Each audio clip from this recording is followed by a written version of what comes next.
Hello, everyone. Dan here from the Next Issue Podcast. On today's video, we will be talking about the season 2 finale for Interview with the Vampire. My goodness, what a season! What an episode! We definitely left things here on a super high. Very excited to get into this. Before I get into spoilers, let's talk about first of all the cast because they are fantastic. Of course, we have Jacob Anderson as Louis. We have Sam Reed as Lestat, Eric Bogosian as Daniel Malloy, the interviewer, and Assad Saman as Armand. I don't even know where to start other than to say that this was a magnificent way to close out the season. All the storylines feel like they have pretty much closure. I think that we were all expecting something big, something grand, and we definitely got it. I think that there's a lot of payoffs for a lot of the things that we had been waiting on. Also, uh, it gave us one of the best scenes that we've seen all season here. So I'll talk about all that stuff. Highly, highly recommended.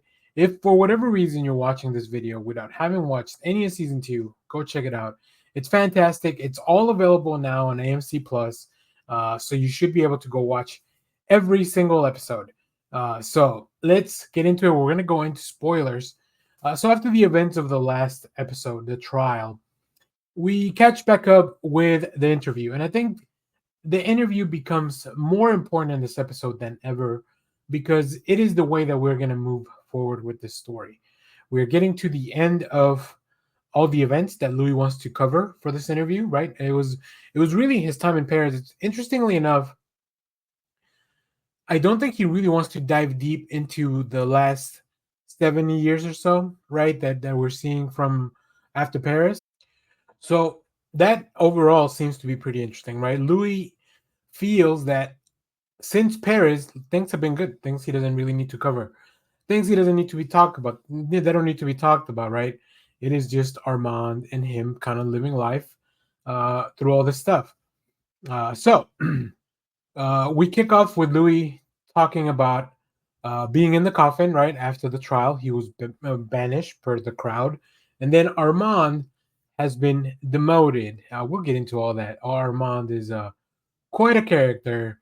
We keep telling the story. Armand mentions how he managed to get Louis out, and then we see Jacob Anderson just put on a great performance as this deranged, revengeful, angry, full of hate Louis that is plotting revenge against all these vampires. Now, while interviewing the vampires, Daniel chats with someone on his computer, probably something from Talamasca. It makes sense that there would be. This is the moment where they maybe want to give him the last piece of information, and also make sure that he's able to get out of there.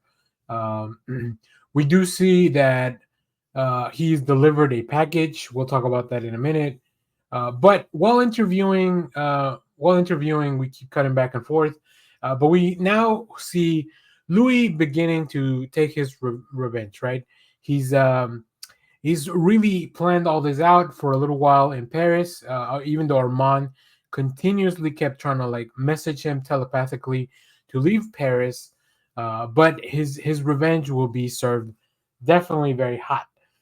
Yeah, so he kills 9 vampires right off the bat. Like he had it all planned out to the T. He's able to kill 9 vampires in the theater. A few of them still get away. One of those being Santiago. We also see a couple of other vampires that are leaving in motorcycles, but Louis had already kind of prepared for that, which is very interesting. You can see that even in this mad stage, Louis had a lot of planning going to all this. And then Santiago, he just, oh my goodness, the way Louis takes out Santiago, he just ends up chopping his head. But it is a fantastic way to go out. So after that, Louis meets up with Armand and they start hashing things out. Um, and then Armand mentions that Lestat is still in Paris, like he's still around. So they go kind of confront him. Lestat goes to visit the grave, or I guess kind of like where he was converted, where his maker and him kind of chose to like, I guess where they would hang out, if you will. Uh, Also, we get some inclinations of how strong Lestat is, right? He talks about not only he has his maker's blood flowing through him, but also the blood of Akasha, who I don't. It was an interesting detail. I don't think we got anything more from that. Maybe that's something they'll follow up in a later season. But that was interesting that they mentioned that name specifically. And then Louis tells him that he will kill him, but in a way that it's really more like removing Lestat from his life. So he chooses Armand. They go on, and then this is where we get to the end of the interview, where Armand and Louis just have been living the past 7 years or so, making their money, moving all over the place, ending up wherever in Dubai where they are now. Of course, they mentioned San Francisco because that was definitely a touch point of the relationship. So yeah, at this point you're like, okay, cool, interview's over. But this is when Daniel receives a package, and things get really, really interesting. Daniel, of course, he's a great interviewer. He's very good at this, and he has a few follow up questions, and he's just digging. He has these probing questions, and ultimately, what he was delivered was an actual copy of the play for the trial, and there's notes in it, and he hands it over to Louis. Louis sees that Armand was at the rehearsals. He lied to Louis. He's actually directing the trial, and it is revealed in a really cool way that it was Lestat who saved Louis. He was the one that managed to get in people's heads and actually make them say banish, right? Unfortunately, he couldn't do the same for Claudia. And we get into, of course, an argument. Armand has been found out. He betrayed Louis, and then he still kind of chose to end up with him after things didn't go his way. Uh, it is super intense, and it's super intense sequence. Like the whole floor shakes when Louis smashes Armand against the wall. So of course he tells he tells Daniel to go home. He destroys the computer, although that's not how the cloud works. So, of course, the interview is still recorded. And then we see Louis heading back to New Orleans. He spots a vampire while he's on a tour, like reliving some of his past, which leads him to Lestat. Now, throughout all this, we've been told that there's a hurricane heading to New Orleans. So there's a big storm, and Louis follows his vampire to Lestat, and they finally meet and they talk now that he knows the truth. And this is probably like, you just need to see this scene to believe it. I can't really explain how impactful, how beautiful, how amazing of a performance we get.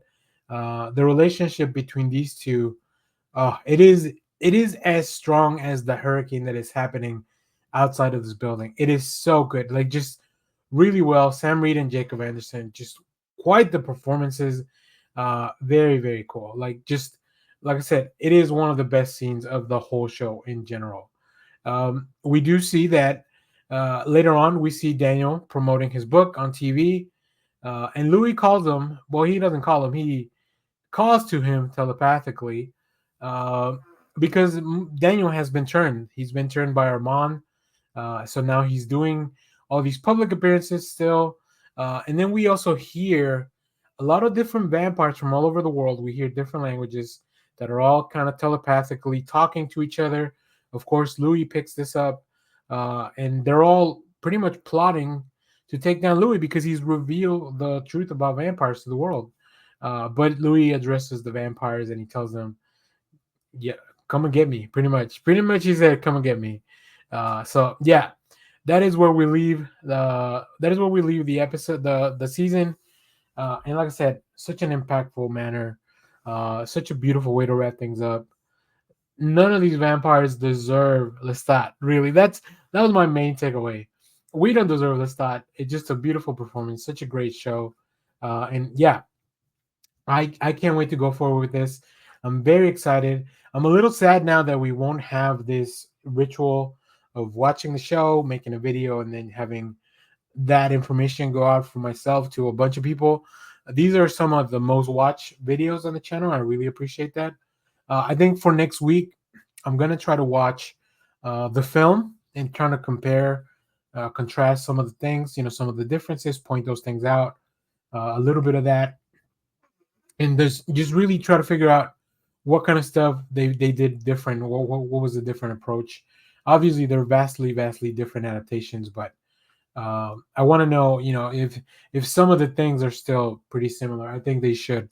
So yeah, this has been such a great journey with season two. I'm very excited, but I'm also pretty sad that it's over now. But stay tuned. We'll keep talking about this. Um, I'm gonna try to find a new show to do on Sunday nights, other than House of the Dragon, because it's gonna be tough to fill in this spot. So if you have read the books, let me know, what did you think of season one and two. I believe that covers the first book, if I'm not mistaken. Also, let me know, how do you feel about this versus the movie, and of course, let me know what you thought about the season and this episode in particular. So, as always, thank you for watching, everyone. Remember to share, like, subscribe, hit the bell so you know when we go live. That is most Saturdays, 10 a.m. Central Standard Time. Stay tuned. We have more comic reviews, trailer reactions, TV recaps, all that fun stuff here in the channel. Thanks for watching, everyone. Bye bye.